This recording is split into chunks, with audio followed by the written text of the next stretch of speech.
ഇന്നത്തെ വീഡിയോയിൽ വീരകേരള വംശത്തിൻ്റെ അധഃപതനത്തെക്കുറിച്ച് മനസ്സിലാക്കാം. രവിരാമവർമ്മ കുലശേഖര ചക്രവർത്തിക്ക് ശേഷം ക്രിസ്തുവർഷം 1012 കൊല്ലവർഷം 157 മുതൽ മധ്യകേരളം വാണിരുന്നത് രവികേരളവർമ്മ ചക്രവർത്തിയായിരുന്നു. ഈ ചക്രവർത്തിയുടെ കാലത്ത് ചോള രാജാവായ പരകേസരിവർമ്മൻ രാജേന്ദ്ര ചോളൻ കേരളത്തിന് പല ആപത്തുകളും ഉണ്ടാക്കിയിരുന്നു. ക്രിസ്തുവർഷം 1015 1025 ഇടയിൽ തെലുങ്ക് രാജ്യം, കർണാടക രാജ്യം, പാണ്ഡ്യ രാജ്യം, ലങ്കാദ്വീപ് ഇവയെല്ലാം ആക്രമിച്ച് കീഴടക്കിയ രാജേന്ദ്ര ചോളൻ കിഴക്കൻ വഴിക്ക് കേരളത്തെയും ആക്രമിച്ചു.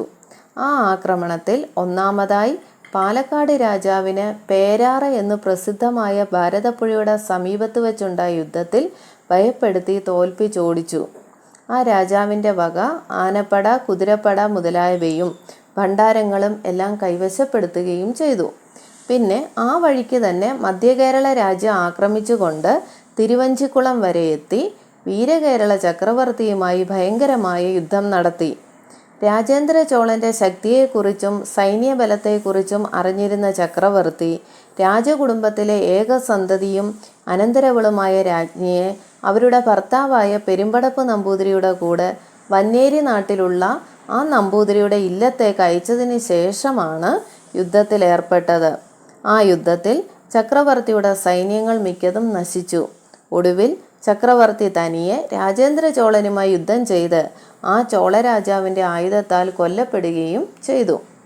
യുദ്ധത്തിൽ ജയം നേടിയ രാജേന്ദ്ര ചോളൻ്റെ സൈന്യങ്ങൾ വളരെ പണ്ട് മുതൽക്ക് തന്നെ കേരളത്തിൻ്റെ തലസ്ഥാനമായിരുന്നതും തിരുവഞ്ചിപ്പട്ടണമെന്നും കരൂർ പട്ടണമെന്നും മഹോദയ പട്ടണമെന്നും മറ്റും പേര് കേട്ടതുമായ തിരുവഞ്ചിക്കുളം നഗരം മുഴുവനും രാജധാനിയും ആക്രമിച്ച് കൊള്ളയടിക്കുകയും നശിപ്പിക്കുകയും ചെയ്തു.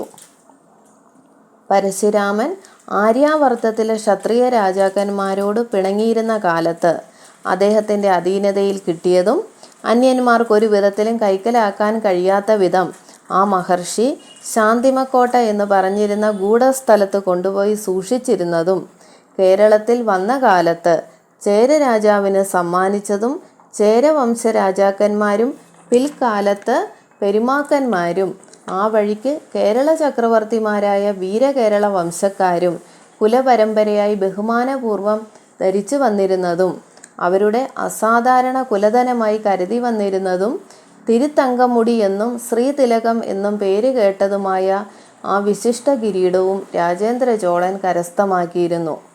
വീരകേരള വംശക്കാർ അവകാശമുറയ്ക്ക് ധരിച്ചു വന്നിരുന്ന മറ്റുള്ള വിശിഷ്ട ആഭരണങ്ങളും ആ ചോള രാജാവ് കൈവശപ്പെടുത്തി.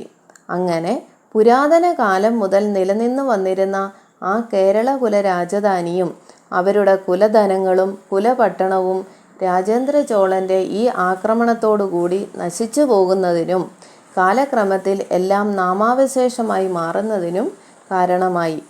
രാജേന്ദ്ര ചോളൻ കേരളത്തിൻ്റെ തലസ്ഥാന നഗരവും മറ്റും ആക്രമിച്ചു വിജയം നേടിയെങ്കിലും ആ കേരള രാജ്യത്ത് പിൽക്കാലത്ത് ഭരിക്കാൻ വേണ്ട ഏർപ്പാടുകളൊന്നും ചെയ്തിരുന്നില്ല.